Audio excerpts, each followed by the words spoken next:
Diyos maray na aldaw po sa indo kabos, panibagong aldaw, panibagong video na naman sa indong may hiling, panibagong pakikipagsapalaran naman kan sa indong mga tugang na parasira. Magiba na naman po kita sa panibagong barakbakan, asin panibagong ralamagan sa irarom ng dagat.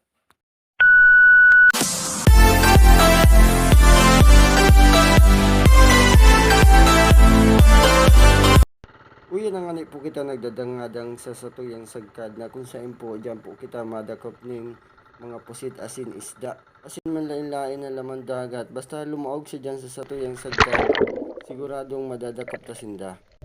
Tuminagbang na nga ni ako tulos asin nahiling ko tulos ini yung grupo kan mga pusit na ini. Mabibilis pa sinda dyan. Pero na-corner ko dyan sa iba, kaya nadakop ko sinda tulos. Yan, grupo-grupo sinda. Yan, magayon ang sindang paghirilingon sa irarom. Pero masira mo na sindang kakanon. Kaya ulo nito. Pagkatapos kong madakop si ibang pusit, linapag ko na naman si mga pusit na nakadulag. Kaya na-corner ko na naman igdisinda sa laog kan sadit na bunuan.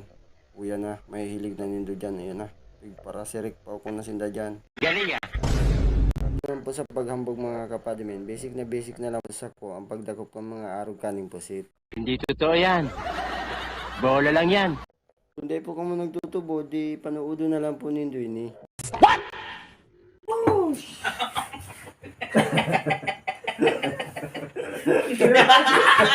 So bad. Oh.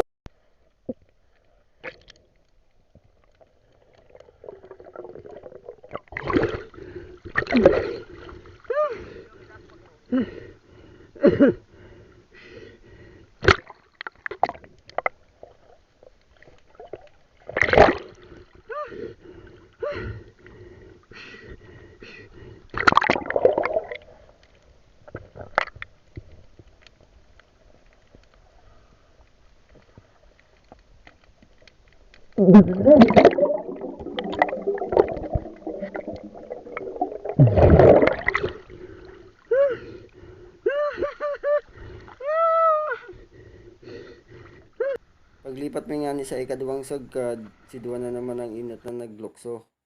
Naingganyo nga ni Sinda, tadakulon akong nadakop na pusit duman sa promero may pigbusuhan. Ugmaon nga ni si Duwa igdita, iyo man ang gad, dakulon sindang nakuha na pusit man sa naigdi sa pangaduwang sagkad mi. Luminok sa manangani manakuta para tabangan sinda sa pagdakop kan mga pusit na ini. Sa pagladop ko nga ni, mayo na akong nahiling na pusit, puro bitis man na lang sa manahiling ko. Galing ah.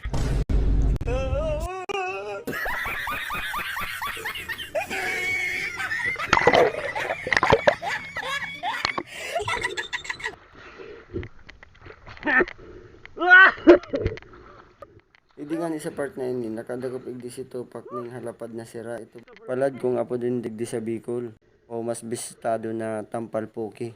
Tapos iga pa kami nadakop igdi na mga isda na may mga arong. Kung apo din igdi sa Bicol ay arongan, yan po, may mga arong siya. Kunin na po pala si dakop mingon niya na aldaw na ini sa samuyang sagkad. Kung na-enjoy man po nindo ang panonood, asin napangirit man po kamo, dahil ba man nindong lingawan na i-follow ang Samuyang page, saka i-like man po ang Samuyang video. Kung dahil ba po kalabisan sa indo, pwede po pakishare na rin po. Siyempre, pagkatapos po ng darakupan, idadaraw naman po sa merkado ang satuyang mga nadako para po ipabakal. So, yan po. Hanggang po sa susunod na video namin. Maraming salamat po. Ingat mga Lodi!